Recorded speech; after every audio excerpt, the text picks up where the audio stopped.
Hello students, Marathi shorthand 60 words per minute. Ready for dictation. उद्योगधंद्याची वाढ झाल्याशिवाय आर्थिक विकासाची गती वाढत नाही. देशाचा आर्थिक विकास झाल्याशिवाय जनतेचे जीवन सुखी आणि संपन्न होऊ शकत नाही. तथापि शेती हा प्रमुख व्यवसाय असलेल्या देशांमध्ये शेतीवर आधारित उद्योगधंदे हे अधिक उपकारक ठरत असतात.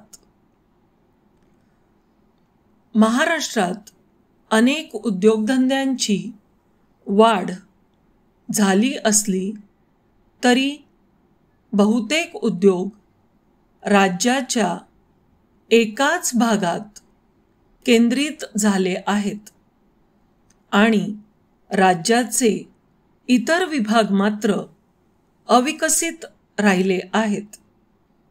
विदर्भातील जनतेच्या मनातील ही भावना ओळखून महाराष्ट्र शासनाने विधिमंडळाच्या दोन्ही सभागृहात विदर्भातील कृषी उद्योग वाढीचे महत्त्वपूर्ण निर्णय जाहीर केले आहेत.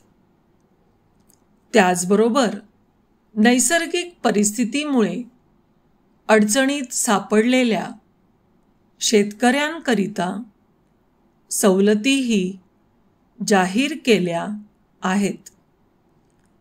शासनाने जाहीर केलेल्या सवलती आणि विशिष्ट कालावधीत सुरू करण्यात यावयाच्या उद्योगामुळे विदर्भात कृषी औद्योगिक विकासाला आता सुरुवात झाली आहे.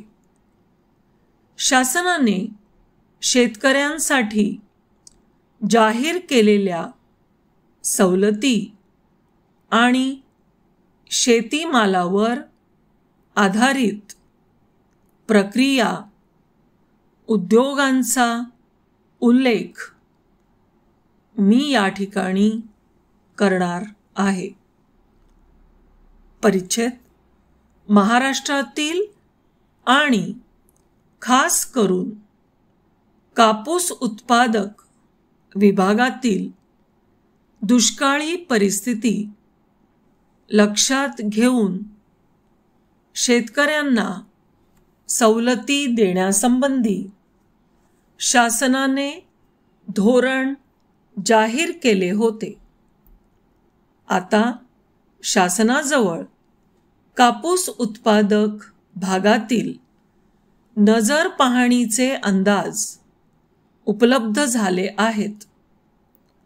त्यावरून या भागात दुष्काळी परिस्थिती आहे यासंबंधी सरकारची खात्री झाली आहे.